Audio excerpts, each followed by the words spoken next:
يبكي. يقول بقي يعقوب عليه السلام، بعض المفسرين قال 40 سنة أعمى، شيخ كبير يبكي في الليل والنهار، ثم سجد ليلة من الليالي وهو في السجود يبكي، أعمى شيخ كبير فقد ولديه ومحزون ومهموم، حتى يقول وابيضت عيناه من الحزن فهو كظيم.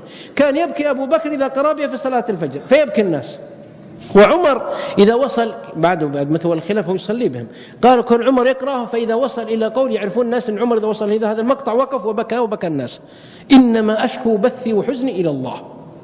يقول في السجود، اسمع يعقوب يقول يا ربي أما ترحم ضعفي، أما ترحم شيبتي، أما ترحم كبر سني، أما ترحم ذلتي، أما ترحم فقري.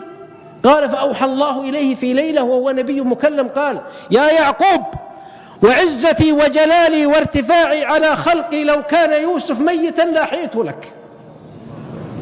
ثم جته البشرى في اليوم الثاني، قال لا تيأسوا من روح الله، لا تيأس، ترى الفرج ياتي، هي الأيام والغير وأمر الله ينتظر، أتيأس أن ترى فرجا فأين الله والقدر، إن مع العسر يسرا، إن مع العسر يسرا، دع المقادير تجري في أعنتها ولا تبيتن إلا خالي البال، ما بين غمضة عين وانتباهتها يغير الله من حال إلى حال.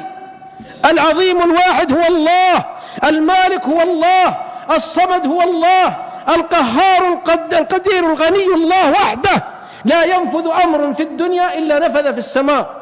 يقول واحد شعبي شاعر لا تشتكي يا واحد بات مهموم، ترى الفرج عندك تراب الحزام، اشتداد الحزام، وإن كان عينك خالفت لذة النوم أنت تنام وخالقك ما ينامي. سجن شاعر في العهد العباسي عهد المامون، فقام يصلي ركعتين في السحر، ثم قالوا عند الباب يلتفت ويناظر في السماء يدعو عسى فرج يكون عسى، نعلل نفسنا بعسى، فلا تجزع إذا حصلت هما يقطع النفس، فأقرب ما يكون المرء من فرج إذا يئس. ففتح الباب، فتح الحارس الباب، حتى إذا استيأس الرسل وظنوا أنهم قد كذبوا جاءهم نصرنا. والله يأتيك الفرج مثل اللمح، لكن اصبر، احتسب، كفارة، إعانة، واصل، انتظر. لا تيأسوا من روح الله، روح الله، فرج الله، نصر الله، توفيق الله، قرب الله، حفظ الله، رحمة الله. لا تيأس، لا تعترف باليأس، واصل واصل.